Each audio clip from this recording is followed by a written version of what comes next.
আসসালামু আলাইকুম, সবাই কেমন আছেন? আশা করছি সবাই অনেক ভালো আছেন। আলহামদুলিল্লাহ আমিও ভালো আছি। তো শখের বশে এই তো ছোট্ট একটা মিনি কিচেন খুলেছি। যদিও আজকে আমি ফার্স্ট টাইম রান্না করছি। ভিডিওটা অনেক দিন আগের করা, এডিট করব ভয়েস দিব বলে আর দেওয়াই হয় না। তো আজকে আমার এই ছোট্ট মিনি কিচেনে আমি রান্না করব মুরগির মাংস আর হচ্ছে গিয়ে সাদা ভাত।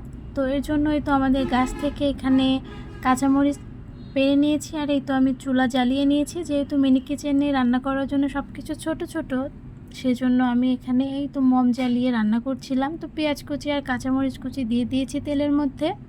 আর এই তো এখন এর ভেতরে সমস্ত গুঁড়া মশলাগুলো আদা রসুন বাটা দিয়ে এটাকে ভালো করে কষিয়ে নিব। ভালো করে কষানোর পরের ভেতরে পরিমাণ মতো পানি দিয়ে দিব, যেভাবে আমরা মাংস রান্না করি আর কি। তো ওইভাবে এখানে রান্না করতেছি। তো এই তো মশলার ভেতরে পানি দিয়ে দিয়েছি। এখন এর ভালো করে নাড়াচাড়া করে নিব। মশলাটা ভালো করে কষানো হলে এর ভেতরে মুরগির মাংসটাকে কেটে ধুয়ে পরিষ্কার করে রেখেছি সেটা দিয়ে দিব, আর এখানে একটা ছোট্ট আলু কেটে রেখেছি সেটাও দিয়ে দিব। তো আমার মশলাটাকে সুন্দর করে কষানো হয়ে গেছে। এখন এর ভেতরে আলু আর মুরগির মাংসটাকে দিয়ে আবারও ভালো করে কষিয়ে নিব। এই তো মুরগির মাংসটাকে ভালো করে কষিয়ে নিচ্ছি। এদিকে কষানো হচ্ছে, অন্যদিকে আমি একটু ভাত রান্না করব, এই জন্য তারও প্রসেসিংটা করে নিব। ছোট ছোট হাঁড়ি পাতিলে রান্না করা খুবই কষ্টকর। নাড়তে চাড়তে গিয়ে পাতিলটা বারবার পড়ে যেতে নিচ্ছিল। তো এরপরে তো আমি এখানে কিছুটা পরিমাণ চাল নিয়েছি। এখন পানি দিয়ে ভালো করে চালটাকে ধুয়ে রান্না করে নিব।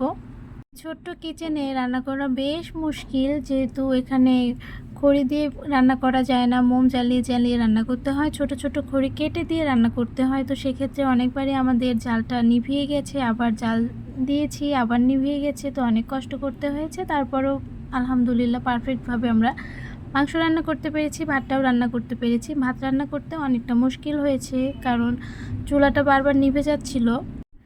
তো এই তো চালটাকে পাতিলে দিয়ে দিয়েছি। এখন এর ভেতরে পর্যাপ্ত পরিমাণে পানি দিয়ে এটাকেও ঢাকনা দিয়ে ঢেকে দিব, ভাতটাকে রান্না করে দিব। তো আমার এই ছোট্ট কিচেনে রান্না আমি করতেছি, আমার তো বেশ ভালো লাগতেছে। আপনারা যারা যারা দেখতেছেন তারা অবশ্যই কমেন্ট করে জানাবেন যে আসলে রান্নাটা কেমন হলো। তো এই তো এরপরে মুরগির মাংসটা প্রায় হওয়ার দিকে, এখন ভাতটা হয়ে গেলেই আমাদের খাওয়া দাওয়ার পালা।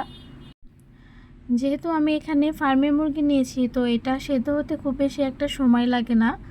তো এই তো আমার রান্না হয়ে গেছে, এখন এটাকে পরিবেশন করার পালা। আমার রান্না ছোট ছোট হলেও, মানে অল্প হলেও, কিন্তু আমার এখানে কিন্তু লোকজনের অভাব নেই। সবাই অধীর আগ্রহে বসে আছে খাওয়ার জন্য। তো সবাইকে একটু একটু করে ভাত, এক পিস করে মাংস দিয়ে দিচ্ছিলাম। তো এই ছিল আমার আজকে ছোট্ট একটা ভিডিওটি কেমন লাগলো অবশ্যই কমেন্ট করে জানাবেন। ভিডিওটি ভালো লাগলে অবশ্যই লাইক শেয়ার করতে ভুলবেন না। আর যারা এখন আমার পেজটাকে ফলো করেননি আর ইউটিউব চ্যানেলটাকে ফলো করেননি, অবশ্যই ফলো দিয়ে পাশে থাকবেন। আল্লাহ।